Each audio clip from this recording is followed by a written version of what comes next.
전 세계에서 가장 바쁜 남자, 그리고 가장 먼 미래를 설계하는 인물 중 하나인 일론 머스크입니다. 그가 최근 한 나라를 반복해서 언급하고 있습니다.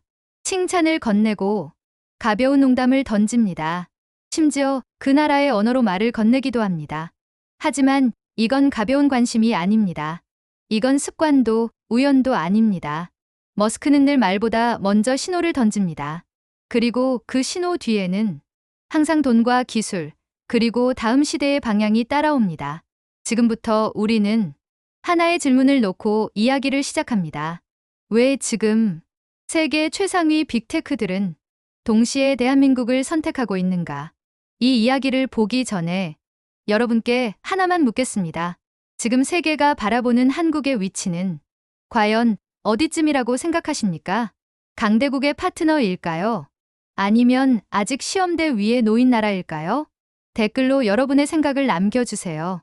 제 이름은 다니엘 박, M 스탠리 아시아 태평양 담당 애널리스트로 15년간 글로벌 기술 투자 시장을 분석해왔습니다. 한국에서 태어나 LA에서 자랐고, 그래서 저는 미국과 한국을 동시에 바라보는 습관을 가지고 있었습니다. 2024년 11월 미국 샌프란시스코 한 투자자 미팅에서 저는 기묘한 경험을 했습니다. 애플, 구글, 테슬라 서로 경쟁 관계에 있는 이들이 회의 중 같은 단어를 반복했습니다. 코리아, 서울, 코리안 마켓. 처음엔 우연이라 생각했습니다. 하지만 다음 날도 그 다음 주에도 같은 패턴이 반복됐습니다. 15년간 글로벌 투자 시장을 지켜봐왔지만 이런 동시다발적 움직임은 처음이었습니다. 오늘 저는 여러분께 물어보고 싶습니다.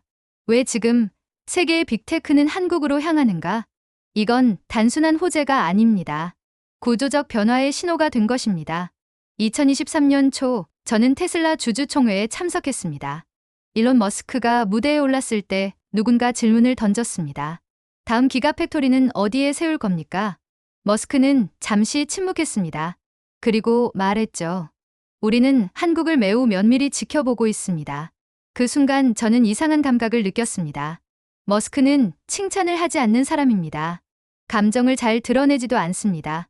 그의 말은 항상 계산된 신호입니다. 그 후 6개월간 저는 그의 SNS를 추적했습니다. 한국 관련 멘션이 12번, K컬처 관련 리트윗이 8번, 한국 기업 주가 언급이 4번. 이건 우연이 아니었습니다. 머스크의 한국 언급은 감정 표현이 아니라 행동 직전의 탐색 신호였습니다. 머스크는 늘 같은 방식으로 움직입니다.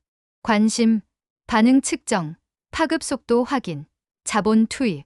그리고 제가 본 데이터는 명확했습니다. 이 4단계를 가장 빠르게 통과한 집단이 한국이었습니다. 2022년 말 챗GPT가 출시되자 저는 각국의 반응 속도를 측정했습니다. 미국에서 100만 사용자 도달 5일, 유럽 7일, 일본 9일. 그런데 한국은 달랐습니다. 출시 후 48시간 만에 100만 돌파. 더 놀라운 건 그 다음이었습니다. 미국 사용자들은 주로 검색용으로 사용했습니다. 유럽은 번역 도구로만 사용했는데 한국 사용자들은 달랐습니다. 업무 자동화, 코드 작성, 창작 도구로 즉시 전환했습니다. 새로운 기술이 등장할 때마다 한국 시장은 늘 특이한 모습을 보입니다. 두려움보다 호기심이 먼저 작동하고 관망보다 실험이 먼저 시작됩니다. 이 속도는 단순한 소비 성향이 아니었습니다. 기술 수용 능력이고 테스트 베드로서의 가치였습니다. 실리콘밸리의 한 벤처 캐피탈리스트가 제게 말했습니다. 한국 시장은 6개월 뒤 세계 시장을 보여주는 타임머신이다. 처음엔 과장이라 생각했습니다. 하지만 데이터는 거짓말을 하지 않았습니다.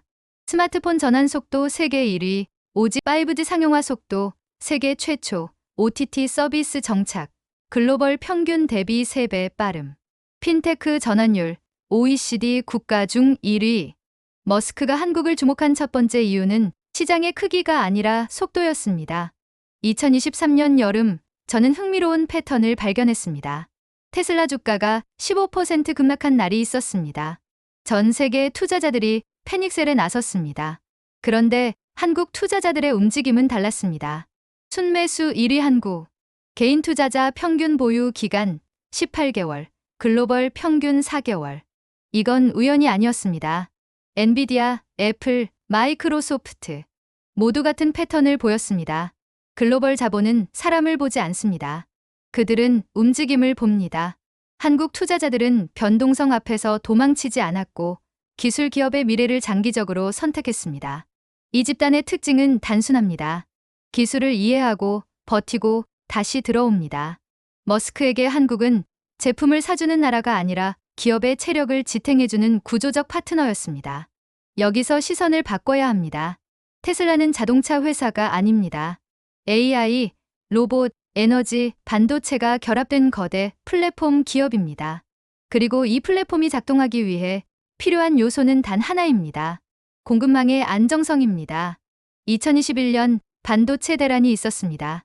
포드, GM, 폭스바겐 등 글로벌 자동차 기업들이 생산 라인을 멈췄습니다. 그런데 그때 테슬라는 달랐습니다. 생산량을 오히려 늘렸습니다. 그 비결은 무엇이었을까요? 답은 단순했습니다. 한국을 중심으로 한 공급망 구조였습니다. 삼성, LG, SK. 이들은 단순히 부품을 납품하는 업체가 아니었습니다. 그래서 이 협력은 거래가 아니라 하나의 시스템이었습니다. 공정을 함께 설계하고 수요를 함께 관리하고 위기가 닥쳤을 때도 해결 과정까지 함께 짊어지는 파트너십이었습니다. 이 지점에서 한국은 대체 불가능한 위치에 서게 됩니다. 배터리, 전장, 센서, 반도체. 이 중 하나라도 흔들리면 미래 산업 전체가 멈추게 됩니다. 테슬라 전기차 한 대에 들어가는 한국산 부품은 배터리, LG에너지 솔루션과 삼성 SDI, 전장 부품은 현대모비스, LG전자, 디스플레이는 삼성 디스플레이, 반도체는 SK하이닉스, 삼성전자가 한국 기업들은 단순 납품사가 아닙니다. 공정, 수율, 신뢰를 동시에 관리하는 파트너입니다. 그래서 머스크의 선택은 계약이 아니라 구조 설계에 가까웠습니다. 이 중 단 하나라도 공급이 끊기면 테슬라의 미래 전략 전체가 흔들립니다. 머스크의 한국 주목은 호재가 아니라 생존 전략이었습니다. 이 흐름이 결정적인 이유는 머스크 혼자만의 판단이 아니었기 때문입니다. 2024년 상반기 저는 놀라운 현상을 목격했습니다. 1월 엔비디아 CEO 젠슨 황의 한국 방문, 2월 마이크로소프트의 서울 AI 연구소 확대 발표, 3월 구글의 한국 클라우드 투자 2배 증액, 4월 아마존의 한국 물류센터 3곳 추가 건설, AI, 반도체, 콘텐츠, 플랫폼 등 서로 경쟁 관계에 있는 기업들이 같은 시점에 같은 나라를 바라봤습니다. 이건 유행이 아닙니다. 우연히 겹친 것이 아니라 판단이 겹치는 순간입니다. 글로벌 빅테크들이 동시에 움직일 때 그건 세 가지를 의미합니다. 시장 기회가 확실하다. 인프라가 준비되어 있다. 늦으면 기회를 놓치게 된다. 한국은 이 세 가지 조건을 모두 충족시킨 유일한 시장이었습니다. 한국은 세계에서 보기 드문 구조를 가졌습니다. 최고 수준의 제조 기술, 반도체 미세 공정, 배터리 에너지 밀도, 디스플레이 해상도. 이 분야에서 한국을 대체할 나라는 없습니다. 빠른 시장 반응, 신기술 출시, 시장 검증, 피드백, 개선 등. 이 사이클이 3개월 안에 완성됩니다. 실제 구매로 이어지는 소비력. 한국 소비자들은 단순히 써보는 게 아니라 돈을 내고 산다는 점이 핵심입니다. 이 세 가지가 한 나라 안에 동시에 존재합니다. 애플 비전 프로가 출시됐을 때 미국 반응 비싸다 관망하자, 한국 반응은 예약 완판, 2차 물량 대기. 이 차이가 기업들에게는 시장 확신의 증거입니다. 그래서 글로벌 기업들은 한국에서 실험하고 한국에서 검증한 뒤 세계로 확장합니다. 2024년 말 저는 모건 스탠리의 보고서를 읽었습니다. 제목은 이랬습니다. Korea from Test Market to Core Hub. 내용 중 한 문장이 인상적이었습니다. 한국은 더 이상 검증 대상이 아니다. 글로벌 전략의 핵심 축으로 재정이 되고 있다. 이 말이 의미하는 건 명확합니다. 과거 한국에서 테스트, 미국에서 확장, 현재 한국에서 개발, 한국에서 검증, 글로벌 확장 미래, 한국이 표준을 만든다. 이미 구체적인 변화의 조짐은 보이고 있었습니다. K-뷰티는 이제 하나의 유행이 아니라 글로벌 화장품 산업의 기본 봉식이 되었고, K-콘텐츠는 제작 방식 자체가 넷플릭스의 표준 템플릿으로 자리 잡았습니다. 그리고 K배터리 기술은 전기차 산업에서 성능과 안전의 기준점이 되었습니다. 그렇다면 다음은 무엇일까요? 이건 단순한 기대가 아닙니다. 이미 여러 산업 현장에서 현실로 진행되고 있는 변화입니다. KAI, K반도체, K로봇.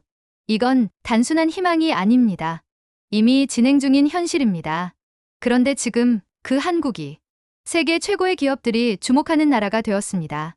한국은 우연히 성공한 나라가 아닙니다. 폐허에서 시작해 반세기 만에 세계 10위 경제대국이 된 나라입니다. 6.25 전쟁 직후 1인당 GDP 67달러였던 나라가 지금은 35,000달러를 넘어섰습니다.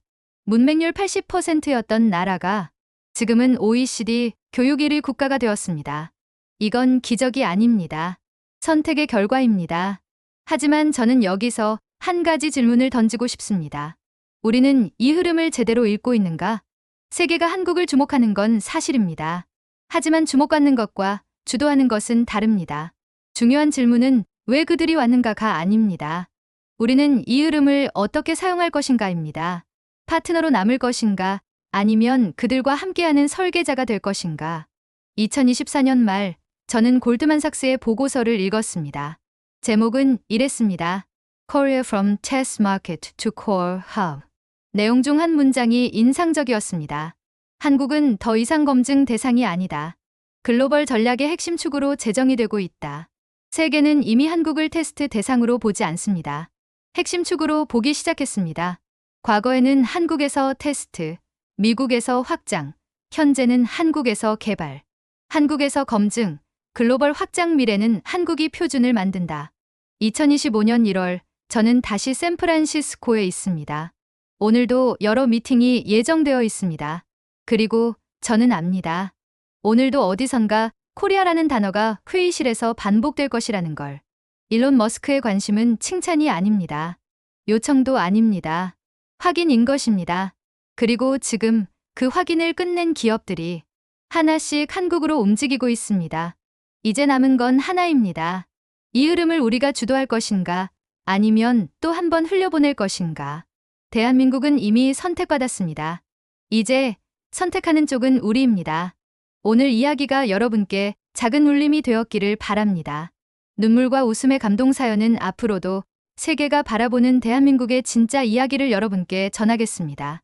좋아요와 구독, 그리고 알림 설정으로 함께 해주시면 큰 힘이 됩니다. 댓글로 여러분의 생각도 나눠주세요. 다음에는 어떤 나라의 어떤 이야기가 궁금하신가요? 여러분의 의견이 다음 영상의 주제가 됩니다. 다음 이야기에서 또 만나겠습니다. 감사합니다.